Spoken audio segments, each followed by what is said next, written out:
تیری تلاش میں ہم غلام ہوئے۔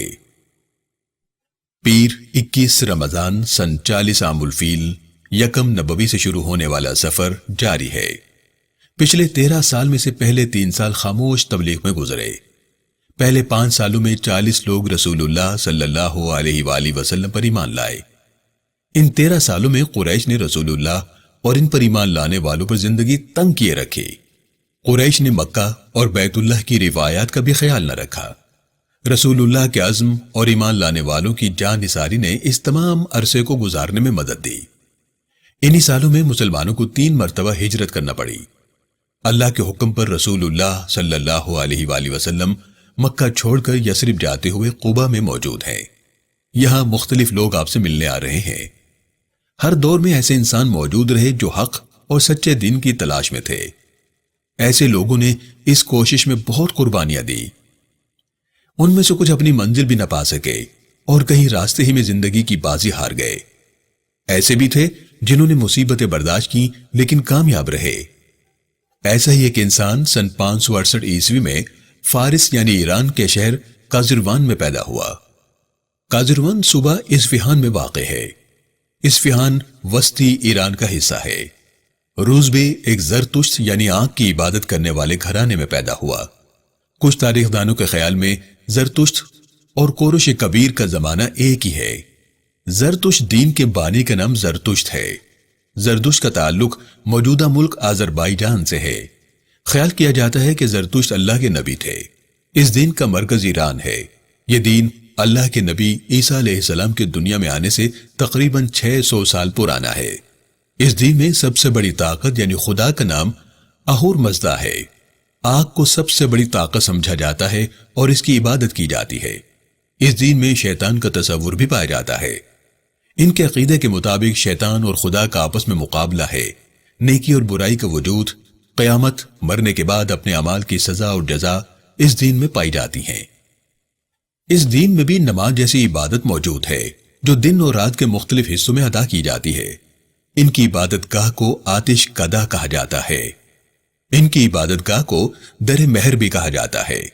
اس دین میں آگ اور پانی پاکیزگی حاصل کرنے کے لیے اہم ہے۔ آگ کو اتار، آتش یا آذر کہا جاتا ہے۔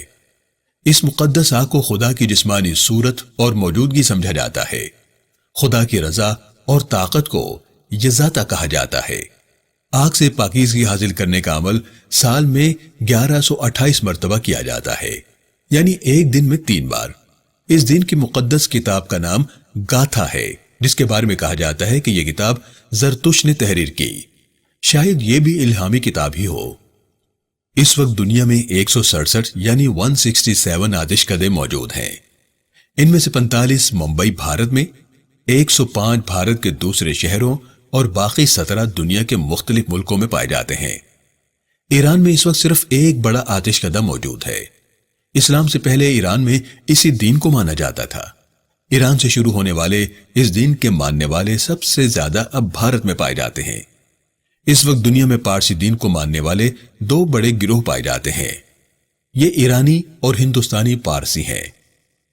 سن 2012 عیسوی میں دنیا میں پارسی دین کے ماننے والوں کی تعداد 1,12,000 سے 1,22,000 ہے۔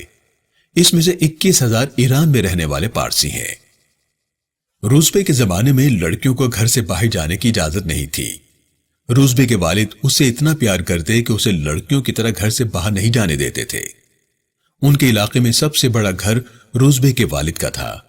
اس کے والد چاہتے تھے کہ وہ آتش کدے کا راہی بن جائے، جو ان کے دین میں بڑی عزت والا عہدہ ہے۔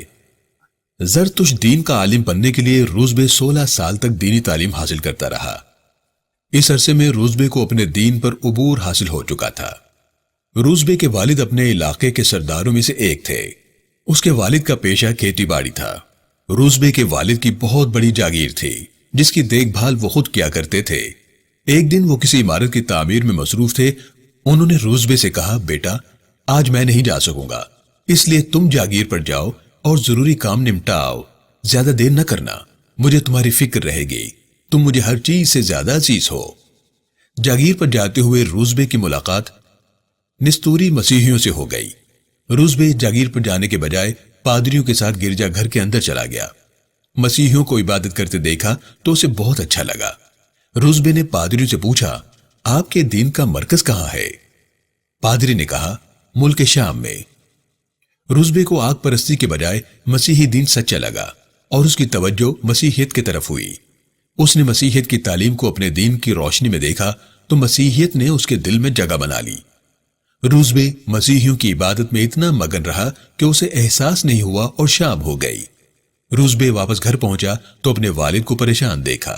وہ روزبے کی تلاش میں لوگوں کو ادھر ادھر بھیج چکے تھے۔ روزبے کو دیکھتے ہی پوچھنے لگے، بیٹا تم کہاں تھے، کہاں رہ گئے؟ روزبے نے جواب دیا، میں سارا دن مسیحی پادریوں کے ساتھ گرجا گھر میں رہا، میں نے انہیں عبادت کرتے دیکھا ہے۔ ابا جان، ان کا دین ہمارے دین سے بہتر ہے۔ روزبے نے مسیحیت کا تذکرہ اپنے والد سے کیا تو اس کے والد کو خدشہ ہوا کہ بیٹا کہیں اپنا دین ہی نہ چھوڑ دے۔ انہوں نے روزبے سے کہا، بیٹا مسیحیت میں کوئی خوبی نہیں، تمہارے باپ دادا کا دین بہت اچھا ہے۔ اس کے ساتھ ساتھ روزبے کے والد نے خاموشی سے اس کی نگرانی شروع کر دی۔ انہیں احساس ہوا کہ روزبے کی دلچسپی اب آگ کی عبادت میں باقی نہیں رہی۔ اسی ڈر سے کہ بیٹا دوسرا دین نہ اپنا لے، روزبے کے والد نے ایک فیصلہ کیا۔ انہوں نے اپنے بیٹے کو گھر میں قید کر دیا تاکہ اس کا مسیحی راہبوں سے کوئی رابطہ ہی باقی نہ رہے۔ موقع ملنے پر روزبے اپنے گھر سے بھاگ نکلا اور بہت دور مسیحی راہبوں کے پاس رہنے لگا۔ ایک قافلہ جو شام جا رہا تھا اس کے ساتھ مشرق کی جانب 1645 کلومیٹر کا فاصلہ طے کر کے ملک شام پہنچ گیا۔ روزبے کی عمر اس وقت 19 سال تھی۔ روزبے نے ملک شام میں ایک گرجا گھر میں رہنا شروع کر دیا۔ وہاں کے راہب کو اپنے حالات بتائے اور اسے رہنمائی حاصل کرتا رہا۔ راہب کو قریب سے دیکھا تو افسوس ہوا کیونکہ وہ کہتا کچھ تھا اور کرتا کچھ۔ لوگ راہب کو مسکینوں کے لیے جو کچھ دے کر جاتے وہ اسے تقسیم کرنے کے بجائے اپنے لیے رکھ لیتا، یہاں تک کہ راہب کے پاس 7 مٹکے جمع ہو گئے جن میں سونا اور چاندی تھا۔ راہب کے مرنے کے بعد لوگ اسے دفن کرنے آئے تو روزبے نے انہیں پادری کے لالچ کے بارے میں بتایا۔ لوگوں نے ثبوت مانگا تو روزبے نے انہیں سونے اور چاندی سے بھرے ہوئے مٹکے دکھائے۔ لوگوں کو بہت افسوس ہوا۔ انہوں نے پادری کو دفن کرنے کے بجائے سولی پر لٹکا دیا اور سنگسار کر دیا۔ پادری کا جمع کیا ہوا سارا مال غریبوں میں تقسیم کر دیا گیا۔ گرجا گھر میں ایک نیا پادری مقرر ہوا۔ نیا آنے والا پادری کردار میں بہت اعلیٰ تھا، محبت میں ڈوب کر عبادت کرتا تھا۔ روزبے خوشی سے اس پادری کی خدمت کرتا رہا۔ جب اس پادری کا آخری وقت قریب آیا تو روزبے نے اس سے کہا، مجھے جیسی محبت آپ سے ہے کسی اور سے نہیں، مجھے بتائیے کہ آپ کے بعد میں کس سے رہنمائی حاصل کروں؟ پادری نے کہا، میرے بعد تم عراق کے شہر موصل میں پادری کے پاس چلے جانا۔ ملک شام کے پادری کے مرنے کے بعد روزبے مغرب کی جانب 545 کلومیٹر کا فاصلہ طے کر کے موصل چلا آیا۔ موصل شمالی عراق میں دریائے دجلہ کے کنارے واقع ہے۔ وہاں بھی اسے ایک عمل کرنے والا عبادت گزار پادری ملا۔ اس پادری نے روزبے کو کھانے پینے میں سرکہ، زیتون کا تیل اور گندم استعمال کرنے کو کہا۔ روزبے نے ایسا ہی کیا۔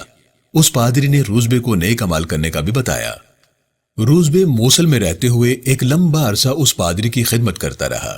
اس پادری کا آخری وقت قریب آیا تو روزبے اس کی چارپائی کے پاس بیٹھ کر رونے لگا۔ پادری نے رونے کی وجہ پوچھی تو روزبے نے کہا، آپ نے مجھ سے بہت اچھا سلوک کیا، مجھے تعلیم دی، میں دین حق کی تلاش میں ہوں، مجھے سمجھ نہیں آ رہی کہ آپ کے بعد میں کیا کروں گا۔ وہ پادری بھی اپنی عمر گزارنے کے بعد دنیا سے رخصت ہوا۔ جاتے جاتے روزبے کو نصیبین جانے کا مشورہ دے گیا۔ نصیبین موصل کے شمال مشرق میں 150 کلومیٹر دور، جبکہ دجلہ اور فرات کے درمیان شام کی سرحد کے پاس ترکیہ کے شہر الجزیرہ میں واقع ہے۔ روزبے دین حق کی تلاش میں نصیبین چلا گیا۔ نصیبین، جی ہاں، یہ وہی جگہ ہے جہاں کے رہنے والے جنات طائف کے سفر سے واپسی پر رسول اللہ کے پاس رکے اور ایمان لے آئے تھے۔ نصیبین میں پادری کی آخری سانسوں تک روزبے نے اس نیک انسان کی خدمت کی۔ نصیبین کے پادری کی زندگی کی مہلت ختم ہوئی تو اس نے کہا، میرے بعد تم اموریا چلے جانا، وہاں ایک شخص ہمارے دین پر قائم ہے، وہ تمہاری رہنمائی کرے گا۔ اموریا شہر انقرہ کے جنوب مغرب اور بلائی سے قاریہ کے جنوب میں واقع ہے۔ اس کا فاصلہ نصیبین سے شمال مشرق میں 800 کلومیٹر ہے۔ روزبے اب اموریا پہنچ گیا ہے۔ روزبے کئی سال گوانے کے بعد مجموعی طور پر تقریباً 3000 کلومیٹر کا فاصلہ طے کر چکا ہے۔ پھر یوں ہوا کہ صبر کا دامن پکڑ کے ہم اتنا چلے کہ راستے حیران رہ گئے۔ روزبے ایک مدت سے اموریہ میں پادری کی خدمت کر رہا ہے۔ روزبے کو دین حق کی تلاش میں نکلے ہوئے کئی سال گزر چکے ہیں۔ اتنے سالوں میں روزبے کو مقدس کتاب انجیل پر عبور حاصل ہو چکا ہے۔ اب وہ ایک مسیحی عالم ہے۔ پادری کی زندگی کی امید ختم ہوئی تو روزبے نے اس سے پوچھا ہے، آپ کے بعد میں کس سے رہنمائی حاصل کروں؟ اموریہ کا پادری جواب دیتا ہے، خدا کی قسم، میری نظر میں ایسا کوئی آدمی نہیں جس کے پاس جانے کا تمہیں حکم دوں، البتہ اس نبی کے دنیا میں آنے کا وقت قریب ہے جو ابراہیم کے دین کو زندہ کرے گا۔ وہ نبی ہجرت کر کے نخلستان یعنی باغ میں جا بسے گا۔ یہ نخلستان 2 جلے ہوئے کالے پہاڑوں کے درمیان ہے۔ اگر تم پہنچ سکتے ہو تو وہاں چلے جاؤ۔ یہ وہی نبی ہے جس کے آنے کی خبر عیسیٰ نے دی ہے۔ میں تمہیں اس نبی کی نشانیاں بتائے دیتا ہوں۔ روزبے نے نشانیاں یاد کر لی اور پادری کے مرنے کے بعد نخلستان کی تلاش میں نکل پڑا ہے۔ وہ ہر آنے جانے والے سے عرب میں ظاہر ہونے والے نبی کے بارے میں پوچھتا ہے۔ روزبے کی باقی داستان اسی سے سنتے ہیں۔ روزبے بیان کرتا ہے، قبیلہ بنی کلب کا ایک تجارتی قافلہ عرب جا رہا تھا۔ میں نے انہیں بتایا کہ میں عرب کے اس نخلستان جانا چاہتا ہوں جو 2 جلے ہوئے پہاڑوں کے درمیان ہے۔ مجھے ان سے پتا چلا کہ اس جگہ کا نام یثرب ہے۔ میں نے راستہ دکھانے کی اجرت میں انہیں بکریاں اور دوسرے جانور دیے۔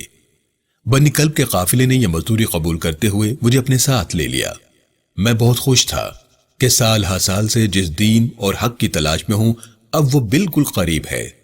جب یہ قافلہ وادی قرا پہنچا تو قافلے والوں کی نیت بدلی اور انہوں نے مجھے غلام بنا کر ایک یہودی کو بیچ دیا۔ میں سچ کی تلاش میں اموریہ سے جنوب مغرب میں 2300 کلومیٹر طے کر چکا تھا۔ میرے اور یثرب کے درمیان صرف 170 کلومیٹر فاصلہ باقی رہ گیا تھا۔ میں اپنی منزل سے 4 یا 5 دن دور تھا کہ یہ فاصلہ سالوں میں بدل گیا۔ میرے پاس اب کوئی اختیار باقی نہیں تھا۔ ایک خوشحال اور جاگیردار گھرانے میں پلنے والا حق کی تلاش میں اب ایک غلام تھا۔ قسمت کی خوبی دیکھیے، ٹوٹی کہاں کمند، 2-4 ہاتھ جب کہ لبے بام رہ گیا۔ روزبے نے آخری نبی کو پا لینے کی چاہ میں جو سفر کیا اس کی تفصیل کچھ یوں ہے۔ اصفہان سے دمشق 1645 کلومیٹر، دمشق سے موصل 545 کلومیٹر، موصل سے نصیبین 150 کلومیٹر، نصیبین سے اموریہ 800 کلومیٹر، اموریہ سے وادی القرا 2300 کلومیٹر، وادی القرا سے یثرب 170 کلومیٹر، یعنی اصفہان سے یثرب تک کا سفر 5610 کلومیٹر پر مشتمل تھا۔ محبتوں کا، چاہتوں کا، جستجو کا یہ سفر ابھی جاری ہے۔ مزید جاننے کے لیے سنتے رہیے محمد رسول اللہ، مدنی زندگی۔